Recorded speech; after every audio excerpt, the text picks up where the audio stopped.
I knew something was wrong the second the key refused to turn. It was a cold Monday morning in late January, the kind that hangs in the air like a breath that never exhales.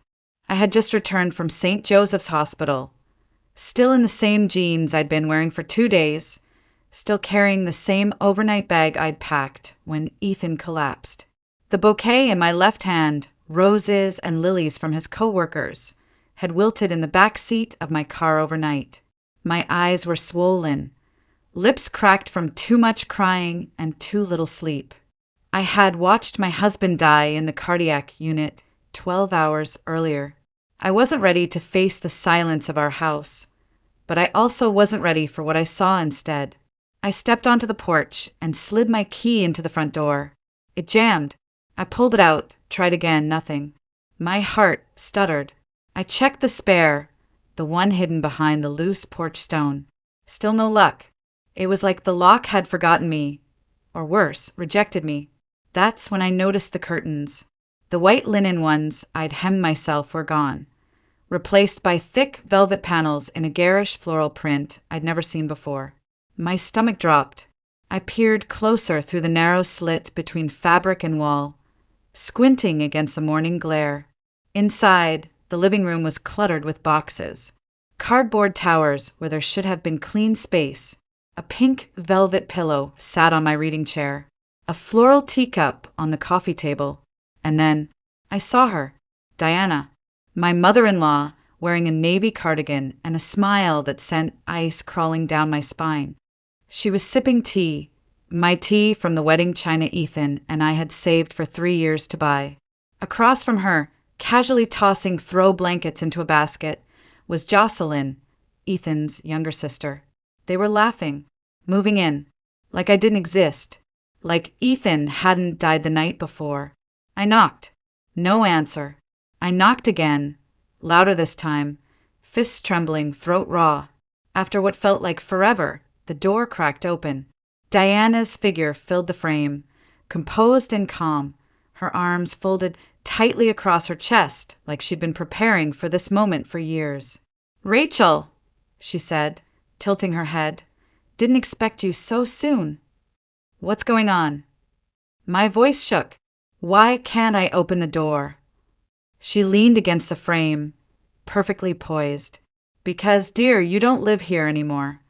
My mouth opened, but no sound came. I blinked at her, sure I'd misheard. "Excuse me." Diana's smile didn't waver.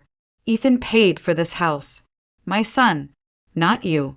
There was no prenup, no child, and no real contribution on your part. It's time this house returned to his real family." For a moment, I thought the cold I felt was from the weather, but it wasn't. It was coming from her. "I'm his wife," I whispered. "We bought this house together. I refinanced it when his business failed." "Oh, please!" Diana cut me off, waving a dismissive hand. "You played house while he worked. Now that he's gone, your lease is up." Behind her, Jocelyn appeared with 2 of my serving plates in hand. "You left the side door unlocked when you went to the hospital," she said with a smirk. "We figured you wouldn't mind." I felt my knees wobble, laughed, not out of humor, but the kind of hollow, stunned disbelief that bubbles up when reality snaps too sharply to bear. "What's so funny?" Diana narrowed her eyes. I steadied myself, wiped a tear that I wasn't even sure came from sadness anymore. "You're unpacking pillows and pouring tea in a house you think belongs to you," I said slowly, "but you have no idea what you've just stepped into." The smile on Diana's face faltered, just for a second. It was the only crack I needed. I turned and walked back to my car. My keys were useless now, but I had something better, something she didn't know about yet. And by the time I was done, Diana would wish she'd never touched a single cup in my kitchen. 2 years earlier, almost to the day, I sat at the edge of our front porch, this very porch, watching Ethan run his hands through his hair in frustration. It was January then, too, just colder, darker. His startup had collapsed the week before.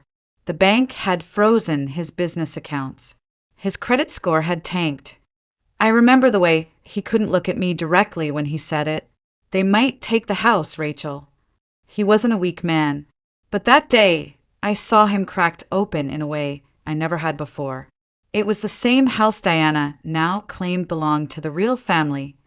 I made a decision the next morning, quietly, without a word to Ethan. I got dressed, drove to the credit union, and started the refinance process. I moved the mortgage into my name using the small nest egg I'd been saving since I left my interior design job 10 years ago. I hadn't told anyone, not Ethan, not my parents, and certainly not Diana. She would have used it as proof that he'd failed as a man. The process took weeks. I picked up a freelance job to start making the payments. Ethan never asked where the mortgage confirmations were going. He was too busy recovering, emotionally and physically. I kept things afloat, fixed the faucet, budgeted the groceries, painted the hallway. I watched our home survive on the strength of my silence. Diana, of course, never knew. She only visited on holidays, never stayed long. She hated the South. Thought Savannah was too humid, too soft, too forgiving. I'd hear her voice echo through the guest room. Ethan, you were meant for more than this floral wallpaper and street jazz. And Ethan would smile that tired smile and whisper to me later in bed, she just doesn't understand peace. I never wanted to confront her. Not then. Not even now. I just wanted space to grieve, to be alone in the only place that still smelled like him. Instead, she changed the locks. I sat in my car outside the house for a long time after that confrontation. The January air seeped into my coat, but I didn't move. I didn't cry. It was like my body didn't even know how to react anymore. How do you process being widowed and homeless on the same day? Eventually, I drove to a motel just off Highway 204, a place that reeked of bleach and mold and something vaguely chemical. I used Ethan's emergency credit card, the only one still active, and rented a room for 3 nights. I sat on the edge of the bed staring at my bag. I hadn't packed clothes, just hospital papers, a book I never opened, and the last voicemail Ethan left me the night before his heart gave out. I played it, once, twice. Then I shut my phone off. That night I didn't sleep. I kept picturing Diana sitting in my chair, Jocelyn eating off my plates, and the hallway filled with boxes of their things. They hadn't even let the body go cold before staking their claim. The next morning, Tuesday, I woke up to the sound of church bells. St. Francis down the street rang them every hour. I sat up slowly, brushed the knots out of my hair, and stared at the blank motel ceiling. My fingers ached from clenching the sheets all night. My throat burned. And then I did something I never imagined myself doing. I picked up the phone and called the funeral home. Good morning, a gentle voice answered. St. Matthew's Memorial, this is Margaret. Yes, I said, voice steadier than I expected. This is Rachel Monroe. I need to update the guest list for Ethan Monroe's service. A pause. Of course, Mrs. Monroe. What changes would you like to make? I didn't hesitate. Remove Diana Monroe and Jocelyn Monroe from the list. Another pause, this time longer. Understood. I ended the call before she could ask why. It wasn't spite. It wasn't vengeance. Not yet. It was boundary. The first one I had drawn in over a decade of holding my tongue. And for the first time since Ethan died, I felt something that almost resembled control. Tuesday afternoon, I returned to the house, not through the front, but by circling the block and parking discreetly behind the row of hedges that separated our backyard from the neighbors. I waited, watched. Diana's car wasn't in the driveway. No sign of Jocelyn either. The side door, the one leading from the laundry room to the back porch, had always had a faulty latch. Ethan meant to fix it for months. I knew how to slip it open without a sound. Inside, the house smelled different. Not bad, just foreign. The lavender air fresheners I hated were everywhere. My framed photos had vanished from the hallway walls, replaced by landscape prints I didn't recognize. There was a sharp pang in my chest as I realized someone had rearranged the throw pillows on the couch Ethan's side of the sofa was empty. No blanket, no coffee mug, no trace. I didn't have time to mourn. I moved quickly. Ethan's office was tucked in the back of the house, between the guest room and the laundry. A small, windowless room filled with wires, books, and the smell of his cologne. Diana hated that space. She called it a digital junkyard. That's why I figured she wouldn't touch it. I was right. The room was just as he left it, chaotic, overly organized in that way only he understood. Papers stacked into columns, receipts half-sorted, USBs labeled in his neat, all-capital handwriting. I stood in the doorway for a moment, letting the silence settle around me like a second skin. Then I went to work. Top drawer, receipts from a freelance job. Second drawer, business cards, old flash drives, and a sticky note reminding him to cancel a dentist appointment. I rifled through them all, unsure what I was looking for, just chasing a memory or maybe a signature. Anything that could tie him, this place, and me back together. And then I saw it, a slim, black folder wedged between two instruction manuals on his desk. Across the top in his unmistakable hand, "Postnup, do not discard." I froze. We never signed a prenup. Not once. We married in our mid-30s, broke but in love, trusting each other implicitly. Ethan joked that paperwork ruined the romance. But a postnup? I opened the folder slowly. Inside were 3 printed pages on legal letterhead, dated 2 weeks after our second anniversary. I scanned for my name, his name, signatures, terms, and there it was under a highlighted clause. In the event of the husband's passing, all jointly owned assets, including real estate, are to be transferred wholly to Rachel Monroe, unless otherwise specified in a last will and testament. There was no will, but this was binding. At the back of the folder, I found a folded sheet of notebook paper. The handwriting was unmistakable. Ethan's casual slant, darker ink than usual. For short lines, "If you're reading this, it means something awful has happened. If Mom tries anything, show this to your lawyer. You know how she is. Keep this safe, Ratch." My breath caught. It was the first time I'd seen his handwriting since the hospital. The curve of the R in my name, the way he still signed just E, like a note passed in class. My knees buckled and I had to sit down. I read the note twice, 3 times. My heart ached with something too complicated to name. Grief, vindication, guilt, maybe even gratitude. Ethan knew. On some level, he knew Diana wouldn't stop. And despite all his flaws, he had tried to protect me the only way he knew how. I tucked the folder into my coat and left the house through the back door, just as I'd come in.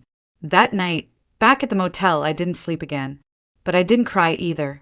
Instead, I stayed up rereading the postnup until the words stopped blurring. By sunrise, I had called Angela Flores, my old college roommate turned real estate attorney, and scheduled a meeting. Because now I had the paperwork and just enough anger to use it. Wednesday afternoon arrived gray and listless, the kind of day where even the sun seemed reluctant to show up. I had just returned from my meeting with Angela, who, despite not seeing me in years, had wrapped me in a hug like no time had passed. She didn't ask how I was, just looked me in the eye and said, "We're going to make this right." I was halfway through a bowl of instant soup in the motel kitchenette when I heard it, the sharp knock at the door. 3 quick raps, the kind of knock that carries entitlement. I opened the curtain just enough to see the outline of Diana standing outside, dressed in black like she'd walked straight out of a soap opera. Next to her was a man in a gray suit, square jaw, clipboard in hand, wedding band gleaming. Lawyer. I didn't open the door. Instead, I stepped outside, coat zipped to the chin, folder in hand. I closed the motel room behind me and met them in the parking lot, where the wind whipped Diana's scarf sideways. "Rachel," she said, smiling thinly. "This is Mr. Langley, my family attorney. We're here to discuss next steps regarding the house." Next steps. I repeated, my voice even. Diana nodded, like this was a real estate negotiation between civil parties and not a home invasion staged during a funeral week. Since Ethan left no will, his estate, including the house, is subject to division among next of kin. As his mother and sister, we have legal rights. I'm his wife, I said, the only legal spouse. Mr. Langley cleared his throat, already uncomfortable. What Mrs. Monroe means is that without a clear testamentary directive, probate law permits certain— I'm so glad you're both here, I interrupted, calm but firm. Saves me a trip to your office. I held up the black folder. Diana's smile faltered. This is a notarized post-nuptial agreement, I said. Signed 3 years ago. 2 witnesses, legal letterhead. It transfers all shared assets to me, the spouse, in the event of Ethan's death. I let the silence sink in. Mr. Langley reached out. May I see that document? No, I said quickly, pulling the folder back. You'll get a copy through official channels. I've already retained counsel. Diana's expression cracked, just slightly. You're bluffing, she hissed. Am I? I asked, stepping back toward my motel door. Because if I'm bluffing, you should feel confident enough to go back to your car and celebrate. But if I'm not, then you've committed trespassing, unlawful entry, and you've tampered with property that doesn't belong to you. Mr. Langley took a step away from her, subtly. You don't get to win this time, Diana said, her voice lower now, venom barely concealed. You were never part of our family. You stole my son from us.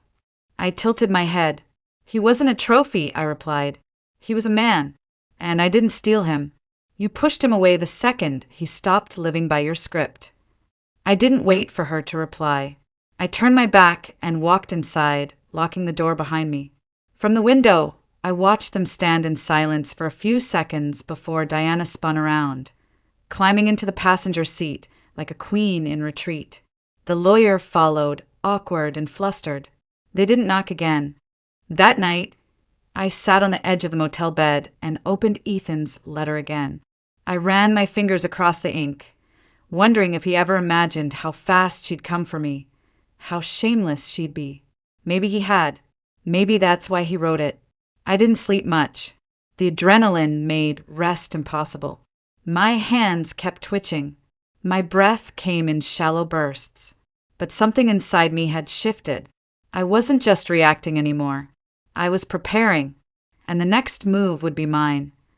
By Friday morning, the motel room felt like it had absorbed my grief. The air was thick with damp coffee grounds and unopened envelopes. I was sitting at the small fold-out table, trying to focus on sorting the funeral arrangements again. Music, eulogy, seating plan, when I noticed the envelope. No stamp, no return address. Just slid under the door sometime during the night. I stared at it for a long time before picking it up. Inside was a neatly typed document from the Chatham County Probate Court. The letterhead was crisp, the ink fresh. My name was printed in bold near the top. Rachel Monroe, respondent. My pulse jumped. To whom it may concern, this court has received a formal petition filed by Mrs. Diana Monroe, mother of the late Ethan Monroe, challenging the validity of the property transfer and postnuptial agreement dated June 5th, 3 years prior. The petitioner alleges that undue influence, mental distress, and coercion may have impacted the decisions of Mr. Monroe in the months preceding his death. I stopped reading. She was accusing me of manipulating him, of controlling him while he was weak, of exploiting the man I loved in order to steal his house. I dropped the letter on the table like it burned my skin. The rage that flooded me was slow and hot like molasses over flame. Not explosive, not even loud, just steady, just final. I picked up my phone and called Angela. I figured you'd call, she said before I could say anything. She's saying I coerced him, I said flatly, that I forced him to sign the postnup. Angela's voice was calm, too calm. That's not new. It's what people do when they don't have legal footing. They sling mud and hope something sticks. She wants to take everything, I whispered. Not just the house.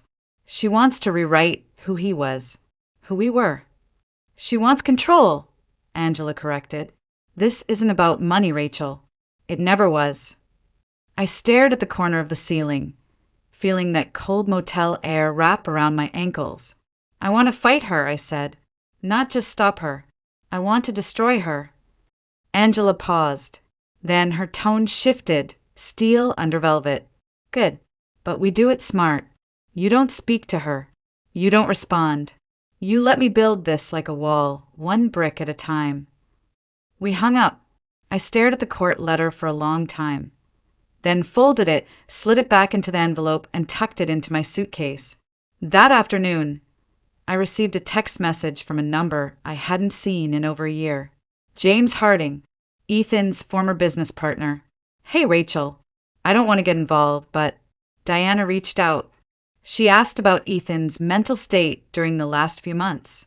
Wanted to know if I had emails, medical stuff, anything about confusion or forgetfulness. I didn't say anything, but she mentioned that one investor meeting, remember? He came back pretty out of it.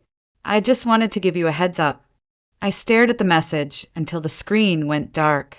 Of course I remembered that day. 3 months before Ethan died.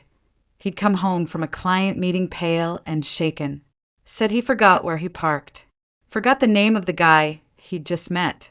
He blamed it on stress. Insomnia. Too much caffeine. But Diana, she must have gotten wind of it. She was building a case. If she could convince the court that Ethan hadn't been of sound mind, even if it was all circumstantial, she could unravel everything. Undue influence was hard to disprove, especially if it came with whispers with concerned family and unanswered questions.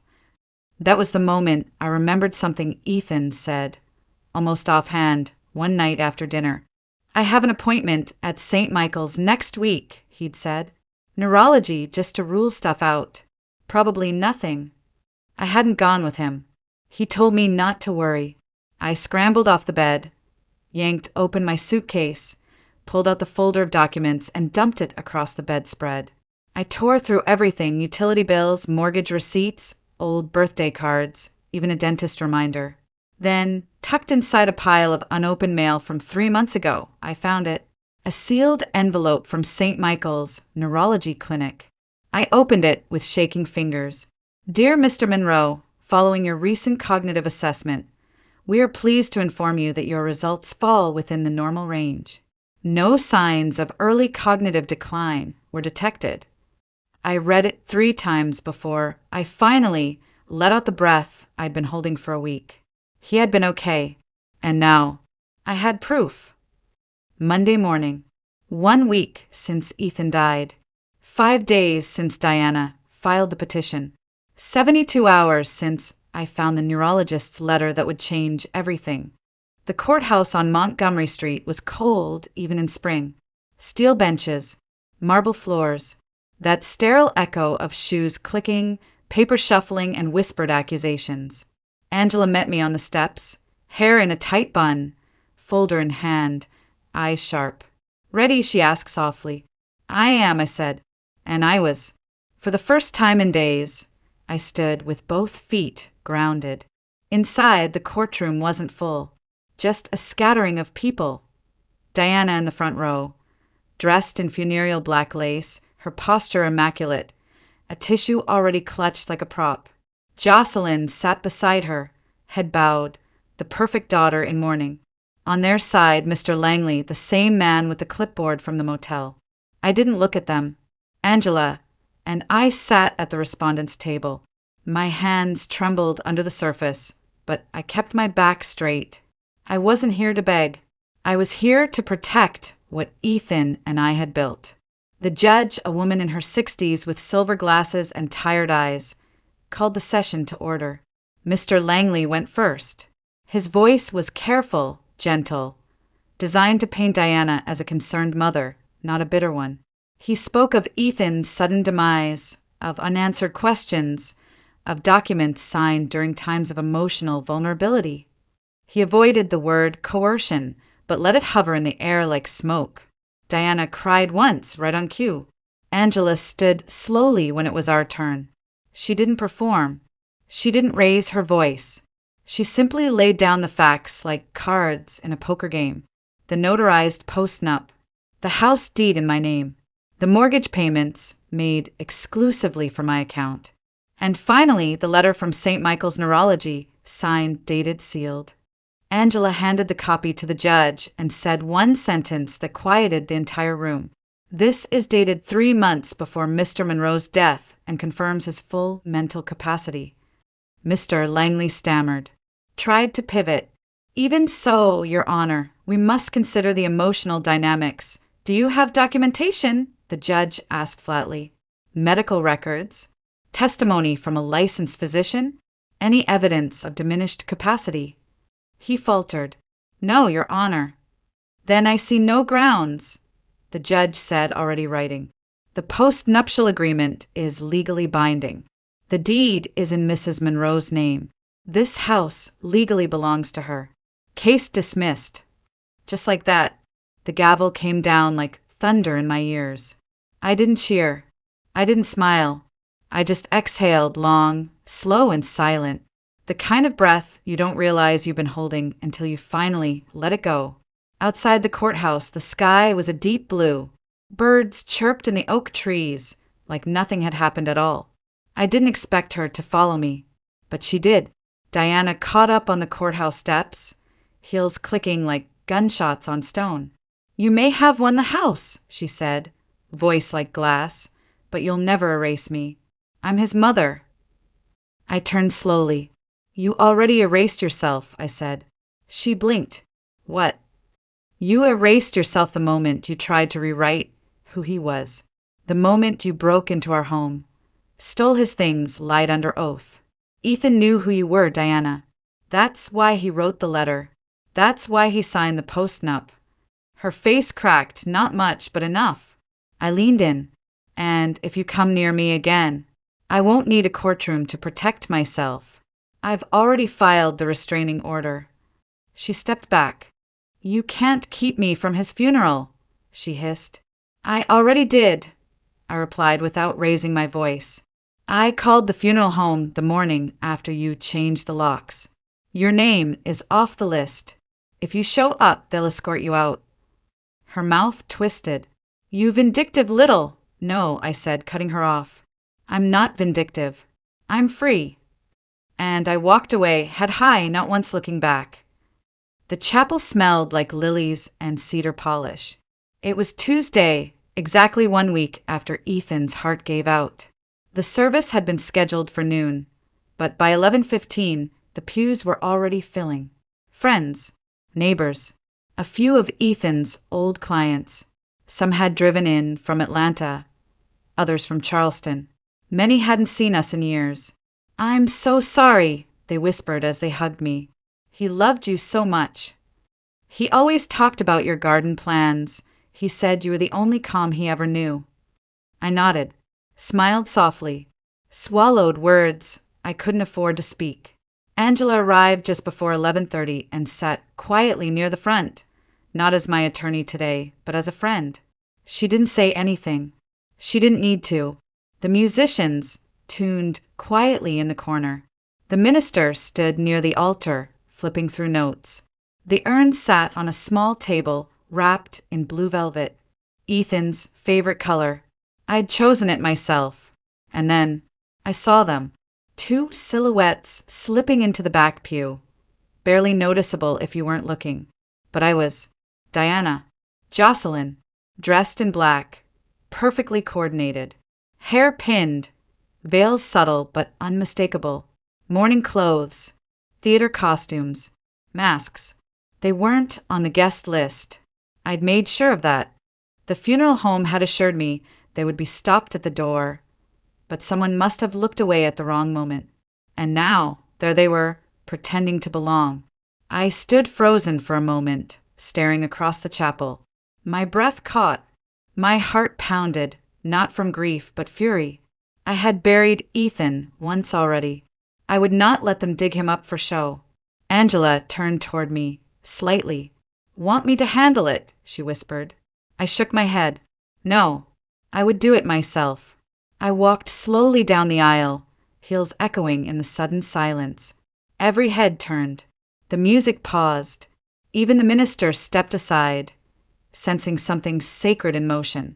When I reached the back, Diana looked up. Her smile was small. Jocelyn's eyes flickered away. "You're not supposed to be here," I said quietly.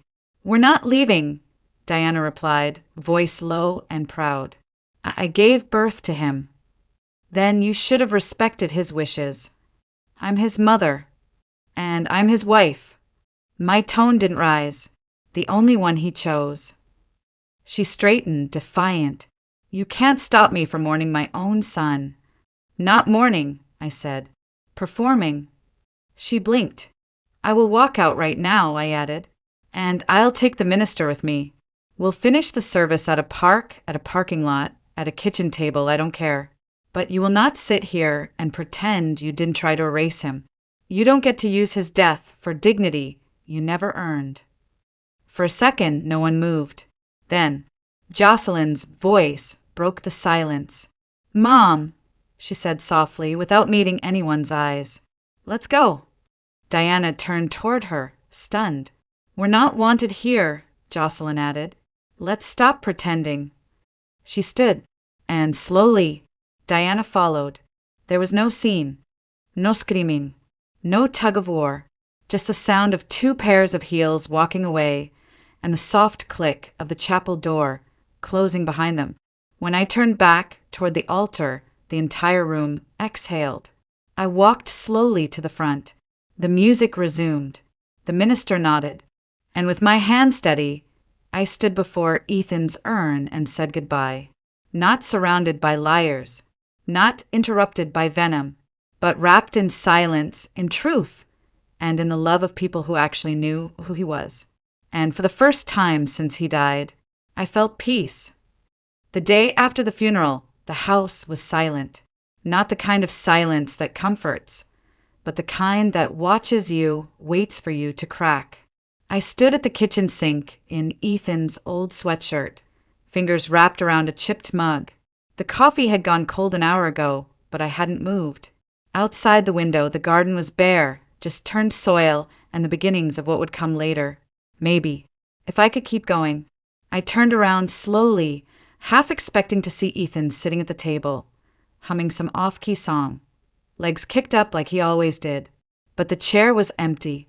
The mug was his. The silence was mine. I had survived the funeral, survived court, but I hadn't stopped waiting for the other shoe to drop.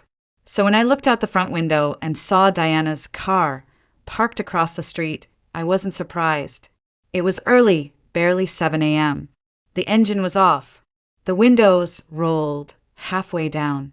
A slow stream of cigarette smoke curled through the air. She sat still, hands resting on the wheel, staring straight ahead. She didn't knock, didn't approach, just watched. I didn't move either. I didn't call Angela.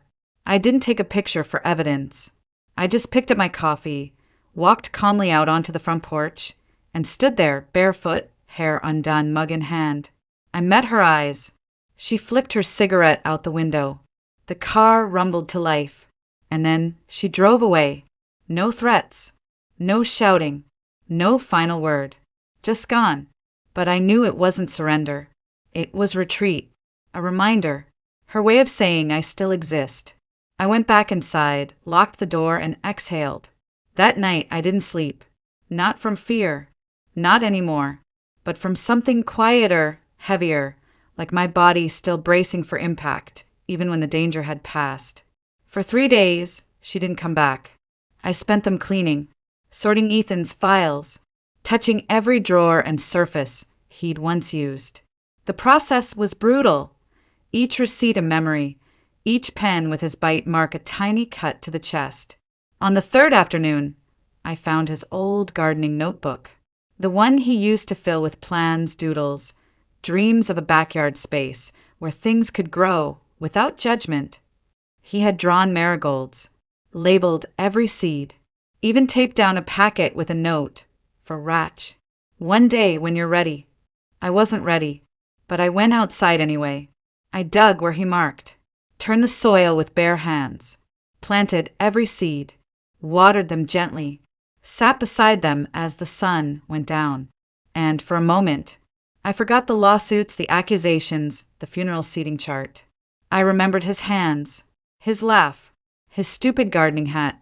And when I went back to the front door that night, I found the envelope.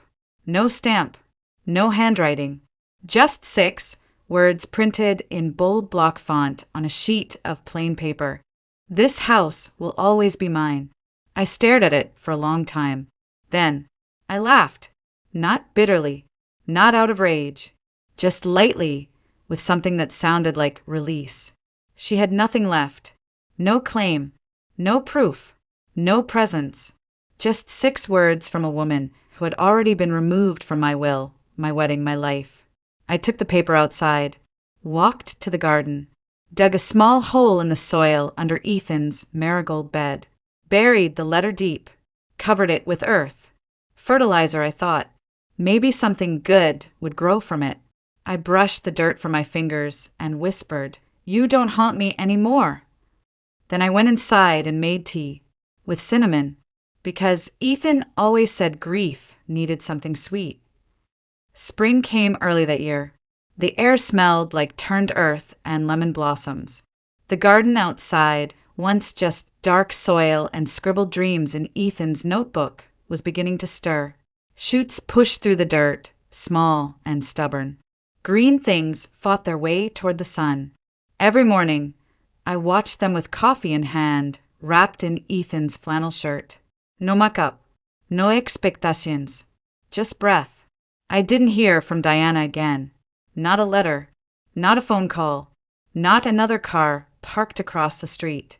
Whether it was the restraining order or the garden, or simply the truth finally sinking in, I didn't know.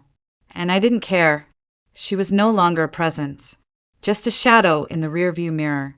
A past tense. The house changed with the season. I painted the guest room a soft sage green, took down the photos she'd replaced, and put up new ones of me and Ethan at the lake, of our dog Max before he passed, of sunsets we'd chased instead of arguments we'd avoided. I cleaned out the office, but left one drawer untouched. His drawer, not as a shrine, just as a promise. Some nights, I sat by the window and talked to him aloud, about the garden, about the marigolds, about how, somehow, I was still here. I didn't expect answers, but sometimes the wind shifted just right and I felt less alone. I also went back to work, not out of desperation, but out of choice.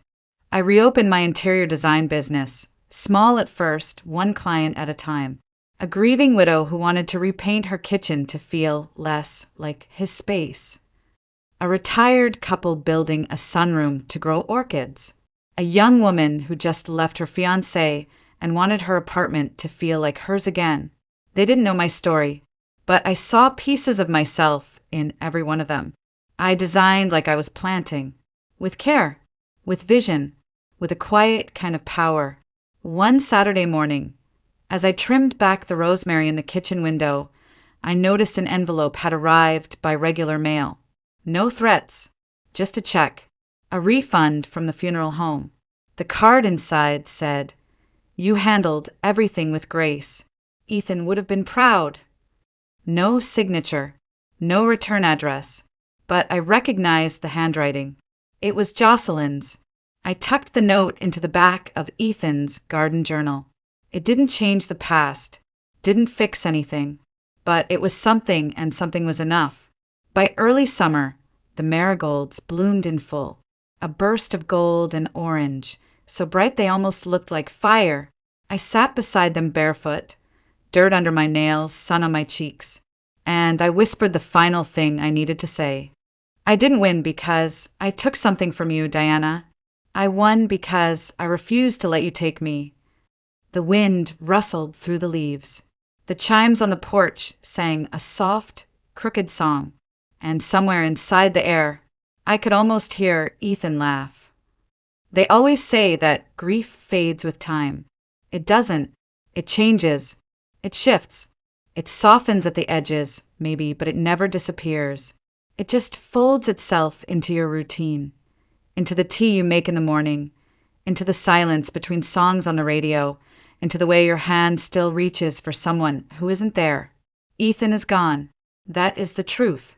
But so is the woman I used to be. The woman who kept the peace at any cost. Who let her mother-in-law speak over her, push her out, claim what wasn't hers. Who sat at the end of long dinners, smiling through invisible wounds. Who disappeared so someone else could feel seen. That woman died the day Ethan did. And in her place, I planted something else. Not revenge, not bitterness, just roots. The garden out back is wild now. Not messy, not untamed, just alive. Marigolds and mint, rosemary and lavender. I added a bench near the back fence, beneath the maple tree Ethan once wanted to hang wind chimes from. I sit there some evenings not to cry, but to remember who I've become. It turns out the sweetest revenge isn't courtroom victory. It's the quiet click of a door locking from the inside. It's drinking coffee in your own kitchen without fear. It's breathing deeply in a space that no longer smells like shame. I don't tell people everything that happened. Not always. But when someone asks some widow at church, some woman at the market whose hands shake while she writes a check, I tell them the truth in pieces. I tell them, you don't have to be polite to someone who erases you. You're not selfish for locking your doors. You don't owe anyone access to your peace. And then I tell them about the garden, how it bloomed from a battlefield, how it feeds me, calms me, holds me, how sometimes something small and beautiful can grow exactly where you thought your world had ended. That's not a metaphor. That's survival.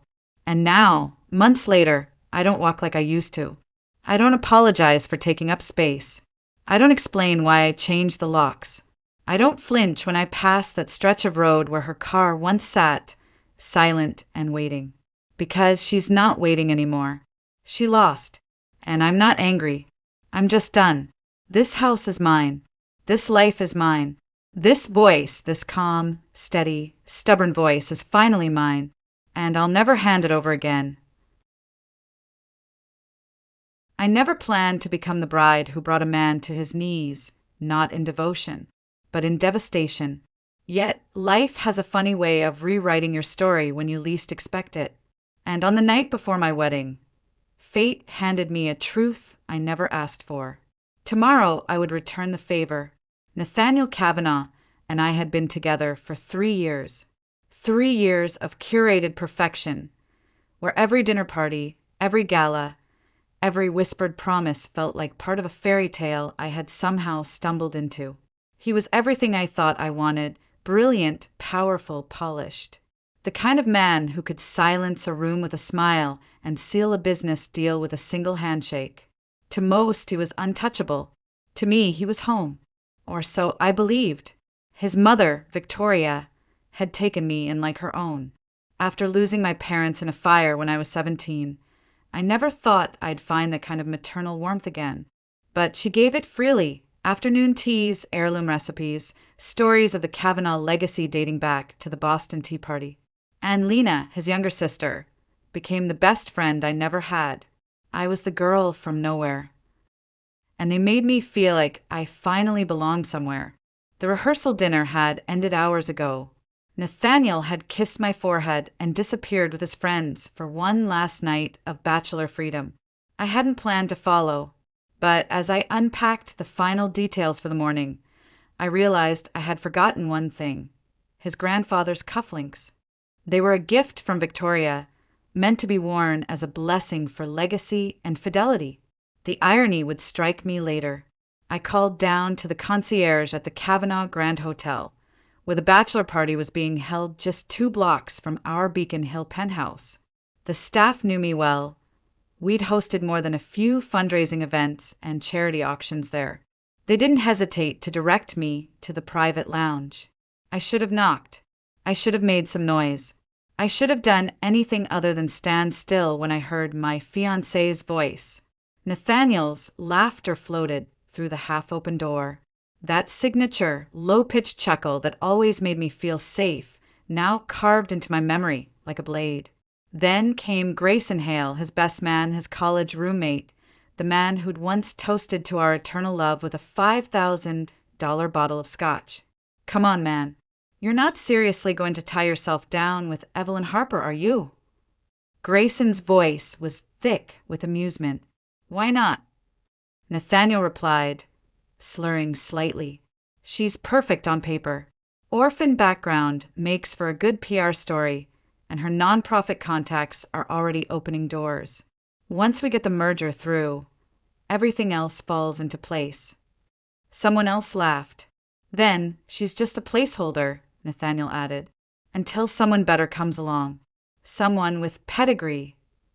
The air left my lungs in one silent exhale.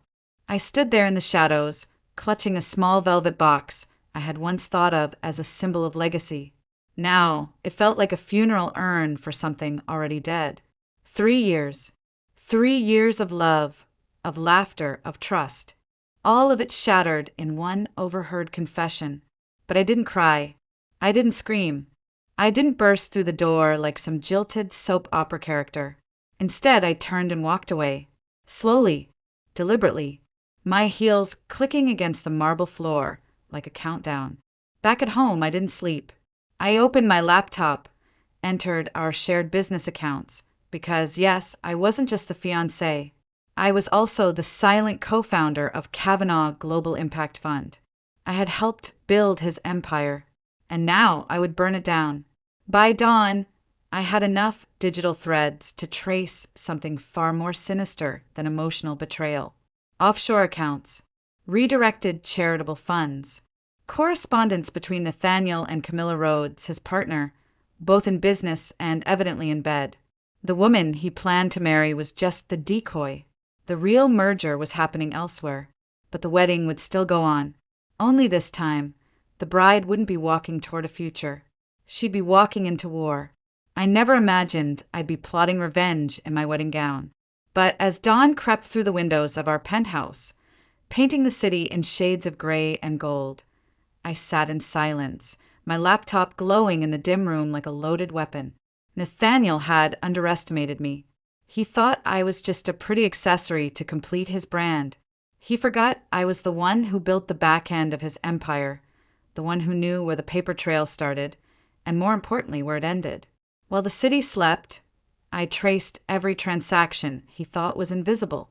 Shell companies in the Caymans, slush funds hidden beneath philanthropic grants, a trail of donations that led straight back to Camilla Rhodes, the woman he planned to marry after draining me dry. She sat on the board of Kavanaugh Global, cloaked in respectability and privilege. But now I had emails, intimate, incriminating, time-stamped. One thread alone was enough to bury them both. But I didn't stop there. I made 3 calls before sunrise. First, to a private investigator I'd worked with once during a background check on a high-profile donor. Discreet, expensive, and worth every dollar. Second, to Julian Wu, a Pulitzer-nominated financial reporter who owed me a favor after I fed him a nonprofit scandal 2 years prior. And last, to someone within the Department of Justice. I didn't give my name, just a burner email, and a list of encrypted files titled Project Kavanaugh. The spark had been lit.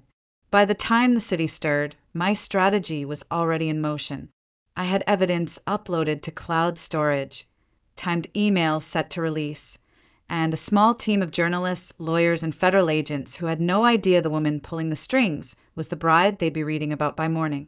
At 8:12 a.m., Lena arrived at the bridal suite at the Fairmont Copley Plaza, her face lit with the kind of joy I couldn't return. "You look like a Roman goddess," she squealed, wrapping her arms around me. I smiled gently, letting her warmth soak into my skin just long enough to remember what it felt like to be loved by someone who meant it. "This is really happening, Eve," she whispered. "You're going to be a Kavanaugh." I didn't have the heart to tell her the name she cherished was about to go up in flames.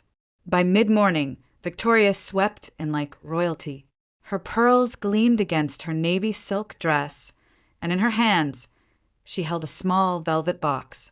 "This belonged to Nathaniel's grandmother," she said, fastening the delicate necklace around my neck. She wore it on her wedding day. I wanted you to have it.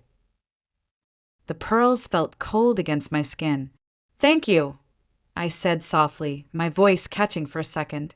You've been more of a mother to me than anyone I ever knew. Her eyes softened, and for a moment I almost broke. Almost. The next hour passed in a blur of curling irons, champagne flutes, and soft ballads playing from someone's playlist. My phone buzzed beneath the vanity table. Coded updates from my PI and Julian. Offshore confirmations secured. Photographers and press planted among the guests. DOJ contact in final position. I stared at my reflection. High cheekbones, steady eyes, scarlet lips. I looked like a bride, but what I saw was a storm in silk. At exactly 11:47 a.m., a knock came.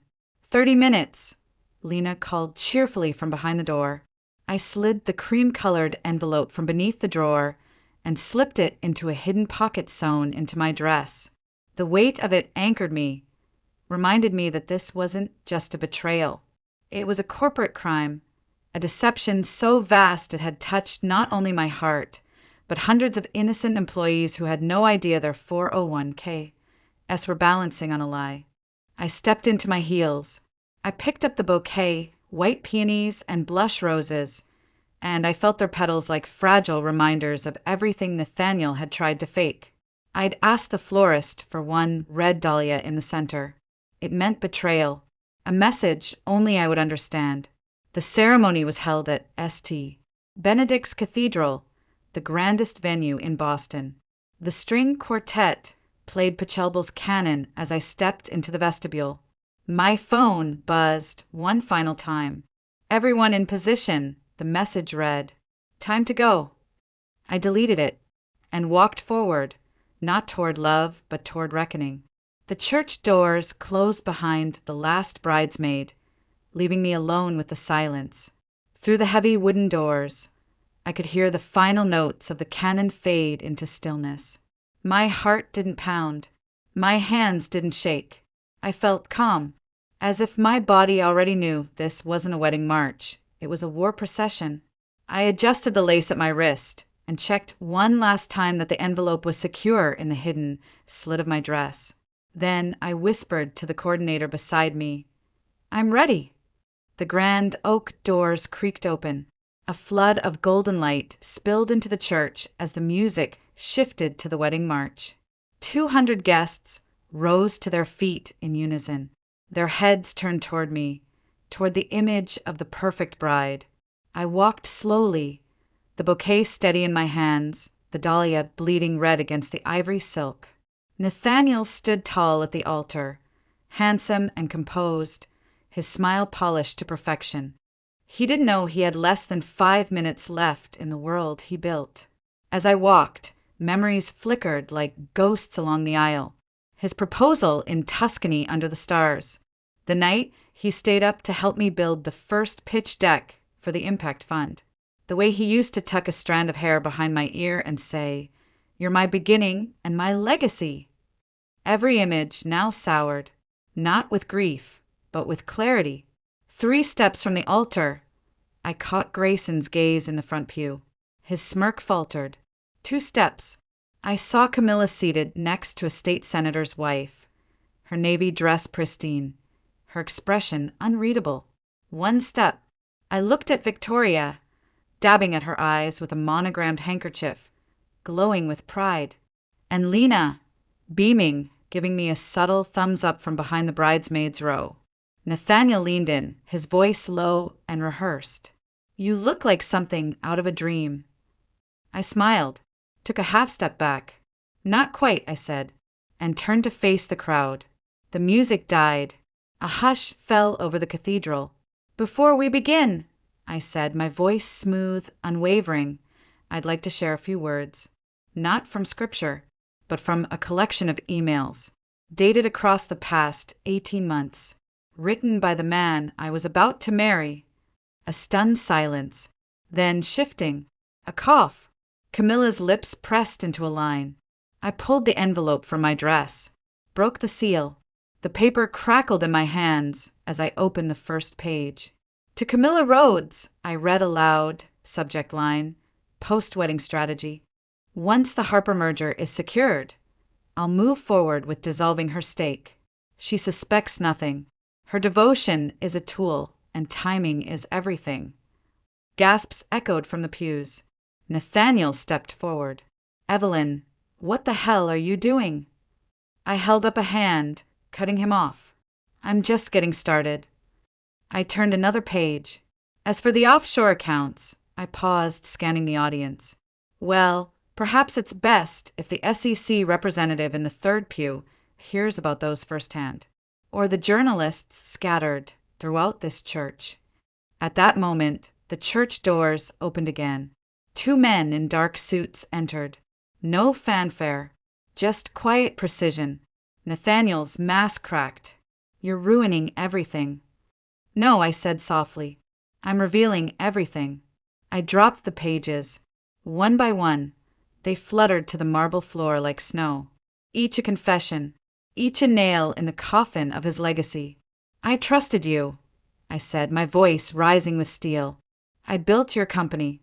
I gave you my past, my name, my future, and you called me temporary. The silence that followed was deeper than any prayer. Camilla stood abruptly. I need to leave, she muttered, but one of the agents moved to block her path. Grayson shrank in his seat. Victoria rose, her face pale. Nathaniel, what is she talking about? She demanded. Mother, I can't explain. She doesn't need your explanation, I cut in. She needs the truth, and she's about to hear it, just like everyone else. The agents stepped forward. Nathaniel Kavanagh, one of them said, you're under investigation for securities fraud, wire fraud, and conspiracy to commit financial crimes. He turned to me, panicked. Evelyn, please. We can fix this. I still love you. I tilted my head, stepped closer, my voice like glass. Then you should have loved me enough to respect me, not use me. Victoria gasped. Lena sobbed. I removed the pearl necklace from around my throat and handed it to Victoria. This belongs to a family that stood for something. Yours no longer does. Nathaniel was cuffed and led down the same aisle I had just walked. Cameras flashed. Guests whispered. Camilla followed, face flushed and furious. And I stood at the altar alone, surrounded by shattered expectations and paper confessions. Then I turned, lifted my chin, and walked back down the aisle, bouquet in hand, but no longer as a bride, as something else entirely. The doors opened. The spring sunlight hit me full in the face. A crowd of reporters waited on the steps. I smiled, just slightly, and stepped into the light. The headlines exploded before I even reached my apartment. Runaway bride exposes billion-dollar fraud. Kavanagh dynasty crumbles at the altar. Charity queen turns whistleblower. The media swarmed outside my building, but I didn't speak. I didn't need to.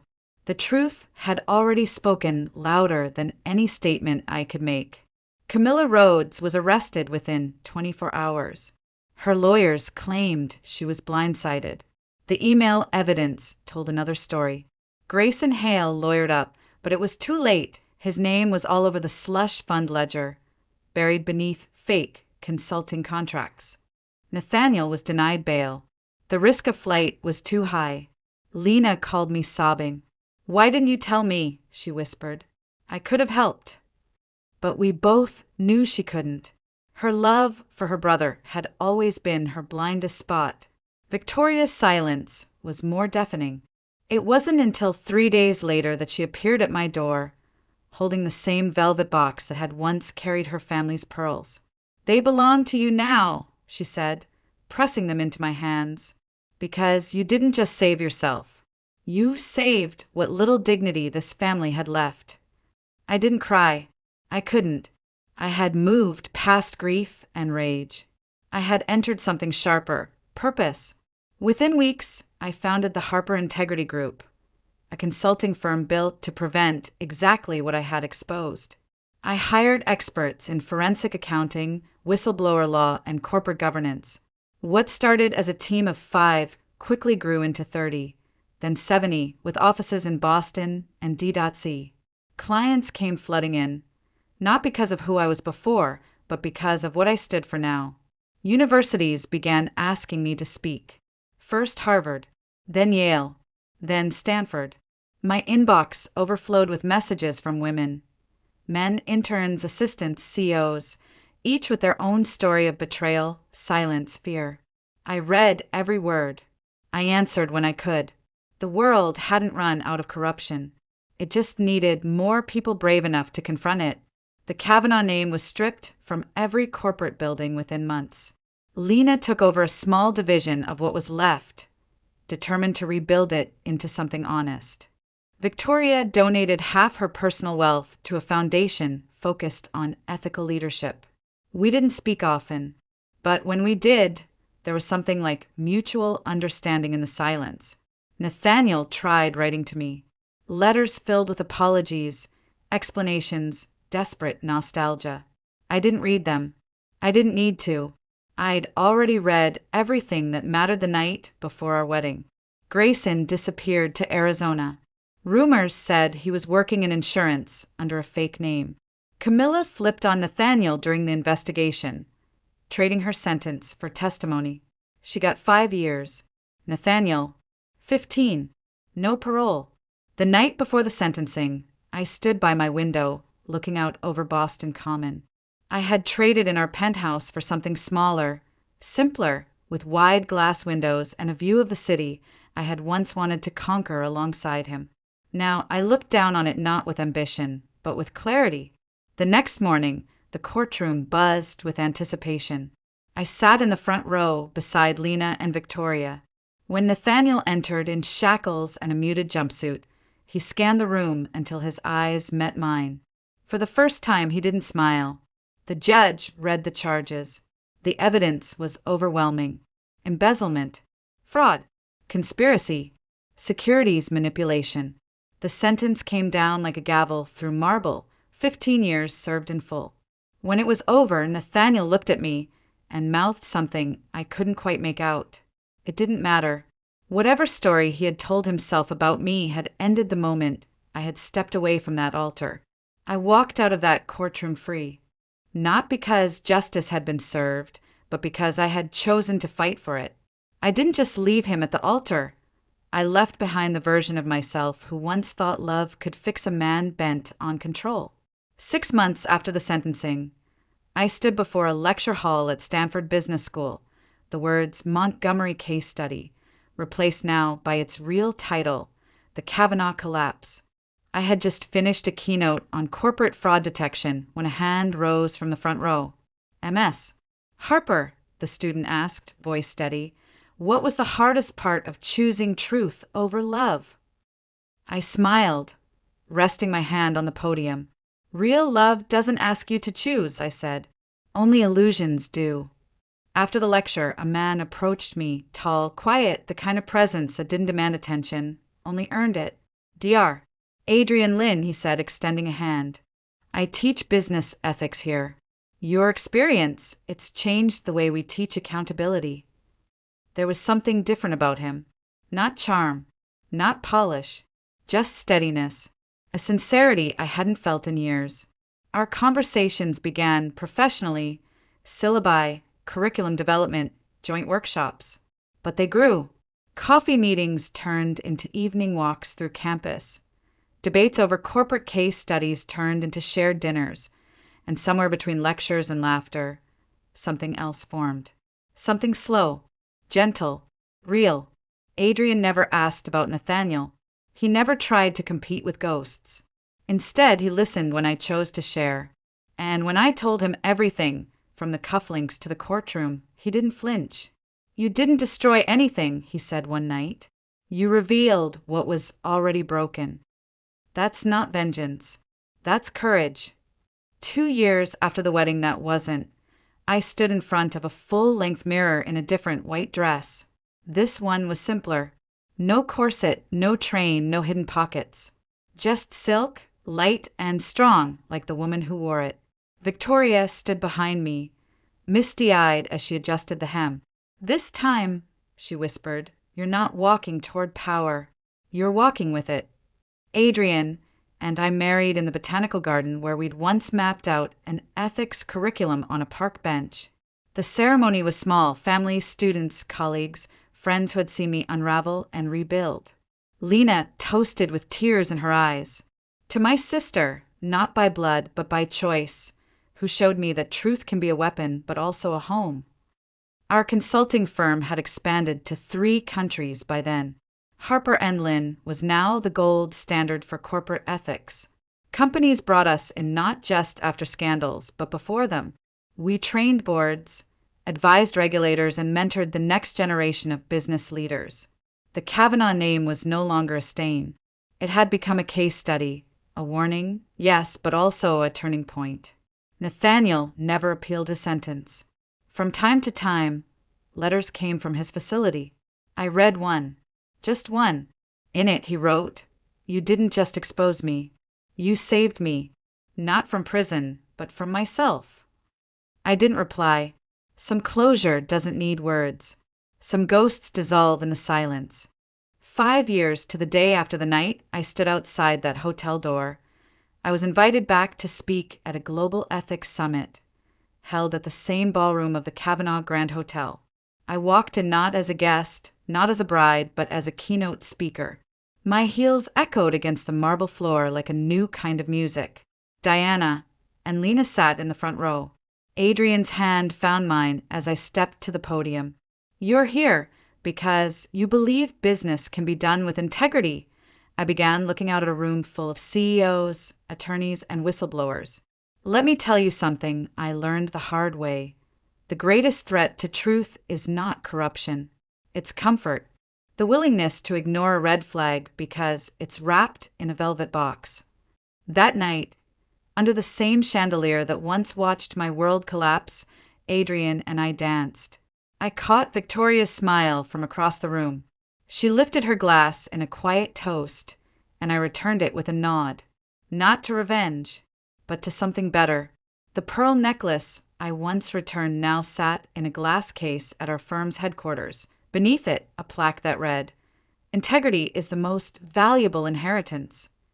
Months later, Adrian and I welcomed our daughter. We named her Grace, because that's what this journey had been. Grace through pain, through fire, through truth. One afternoon, while holding her in my arms, I wrote the final line of the ethics curriculum we'd spent years building. Sometimes the greatest act of love isn't saying "I do." It's saying "I won't," to lies, to fear, to anything that asks you to shrink for someone else's comfort. Grace slept peacefully beside me as I signed off the final draft. I looked out the window, the Boston skyline framed in the soft glow of dusk. I had lost a wedding, lost a man, lost an illusion, but I had found something far greater, myself.